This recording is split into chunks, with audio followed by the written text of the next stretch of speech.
Hey there! We've got some low-income news and answers to your questions, but first I have a question for you.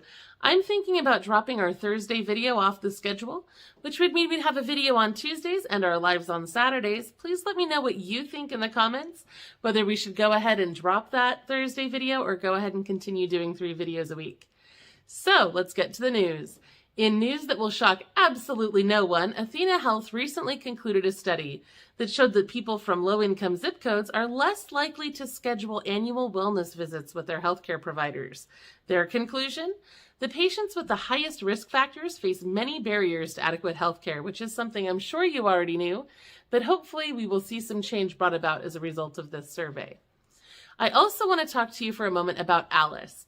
ALICE is an acronym that stands for Asset Limit Income Constrained Employed. This refers to people who are working and earn too much money for most low-income programs, but still struggle to get by. This term has been gaining popularity this year, and it's something that we'll probably be discussing in greater detail on this channel. There are many people who meet ALICE criteria, but who do not qualify for assistance, and we'd like to do what we can to help anyone in that category as well.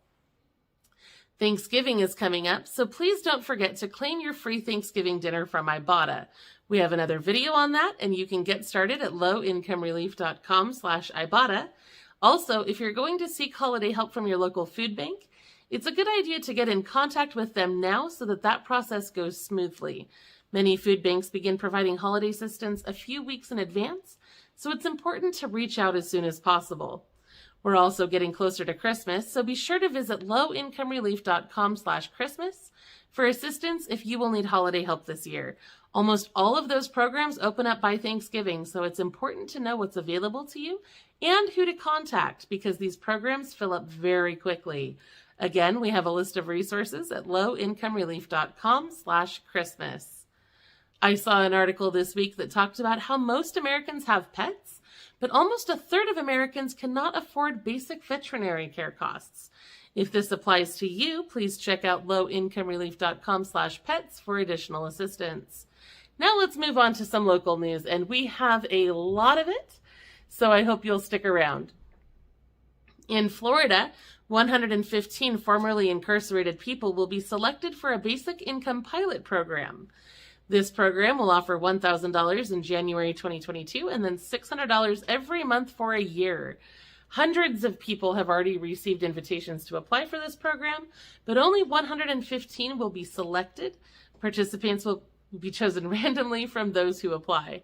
In Hawaii, doctors have been bringing an important issue to people's attention, and that's the discriminatory Medicaid practices, specifically practices that stop low-income women from receiving immediate postpartum sterilization if they want it.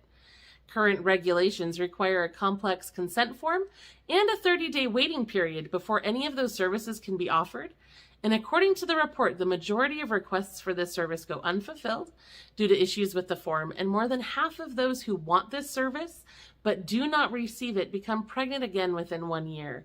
This is especially troubling because pregnancy-related Medicaid ends 60 days postpartum. They're making it practically impossible for these people to get the services they're asking for. So Dr. Macon argues that current Medicaid policies are discriminatory against low-income women, and she's rallying for change. In Illinois, more than $200 million in utility assistance funding is still available. Applications are being accepted now, so the state is encouraging people to apply for LIHEAP as soon as possible. In Massachusetts, the Springfield Water and Sewer Commission has extended their low-income customer discount for another year. Eligible customers will receive a one-time credit of $125 to assist with their water and/or sewer accounts. The rules are the same as the rules for LIHEAP to keep it easy, and the application is available on the Commission's website if you're interested. In Ohio, Akron residents are banding together to stand up to the management of various low-income apartments in the area that have not been properly maintained. Freedom Block is helping them organize tenant unions to push for changes which include pest control, black mold inspections, and critical repairs. In Pennsylvania, low-income people need to know about a new toll relief program that may be rolling out. PennDOT is planning to toll 9 major bridges across the state, but the current plan also includes a low-income financial assistance plan that would provide free tolls to low-income drivers who qualify for food stamps, LIHEAP, Medicaid, and other state assistance programs. In Utah, local elected officials in Moab have purchased a trailer park to protect low-income housing.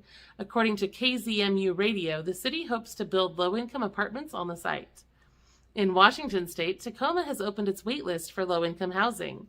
The list has been closed since 2019, so this is a big deal. Unfortunately, the list is only open to larger families because there are still many smaller families on the list who are waiting for assistance. According to King 5 News, the list will be opening on November 15th for households of 9 to 10 people. In West Virginia, a new law started January 1st to allow low-income adults with Medicaid to receive up to $1,000 in dental coverage per year. Unfortunately, dentists are saying that this isn't nearly enough to meet the needs of the people they're seeing. Many patients have gone years and years without any dental care, and they require extensive extractions or dentures that exceed the $1,000 limit. In order to help with this, the Monongalia County Health Department is organizing a special Healthy Smiles Day that will assist with a cleaning, checkup, and potentially some restorative services. The date is November 24th, and you will need to call to schedule an appointment at 304-598-5108. For Puerto Rico residents, the Supreme Court tackled an important issue on Tuesday. They are debating the legality of a 50-year-old congressional decision to exclude Puerto Rico residents from federal benefit programs. The case focuses on a Puerto Rican resident who received SSI while living in New York, but lost eligibility for that program when he moved to Puerto Rico in 2013. In order to receive SSI right now, you need to live in any of the 50 states, Washington, D.C., or the Northern Mariana Islands. Residents of Puerto Rico, the U.S. Virgin Islands, and Guam are not eligible, even though those are U.S. territories. If this case is ruled in favor of Puerto Rico, more than 300,000 residents will become eligible for SSI. Now, a lot of people have left comments on our channel and website asking for help with the holidays. This happens a lot during this time of year. People just send us their wish lists and expect me, I guess, personally to be Santa. But that's not how it works. I just want to make it very clear that low-income relief does not provide money or gifts directly. We can show you where to go for that in your community, but we do not provide donations ourselves. Like I said earlier in this video, you'll need to visit lowincomerelief.com/Christmas to get help. One of my favorite comments this week came from Keeping an Open Mind. They wrote, "Why can't we just have one program that serves everyone?" And that's a great question. The entire system of low-income programs is definitely confusing and overwhelming and complicated. And I agree that it would be much easier to streamline everything into just one program. But until that happens, Low Income Relief will be here to try to help you figure out what's going on with all these different programs and how they work. It's literally why I started this channel. Eileen mentioned that we had a bot scammer in our comments again. These bots pop up and pretend to have a conversation with each other, so it looks like real people are talking. There's often 12 or 24 comments in these things, and it's very weird. Please be careful when you're interacting with the comments on our page. I've set our moderation settings as tightly as I can without preventing real people from being able to leave comments. And we do have someone on our team who is moderating all these comments, but sometimes it takes us a little while to get to them. So please be very careful. Don't fall for the scammers. Just be careful when you're in the comments. Kate stopped by with some helpful information. On our recent video about 8 hacks to beat inflation, Kate suggested, storage may be an issue when buying in bulk. Find a buying buddy and split bulk purchases such as paper products. It helps with the cost and with storage space, and I thought that was a great tip, so I wanted to pass that on to all of you. And for those of you who have been worried this week about Low Income Relief shutting down, I don't currently have any plans to shut down the channel.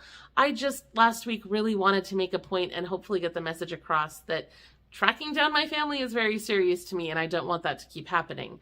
I love Low Income Relief, and I love helping all of you, and I would be heartbroken if I couldn't continue to do that. So thank you for all of you who voiced your support for this channel.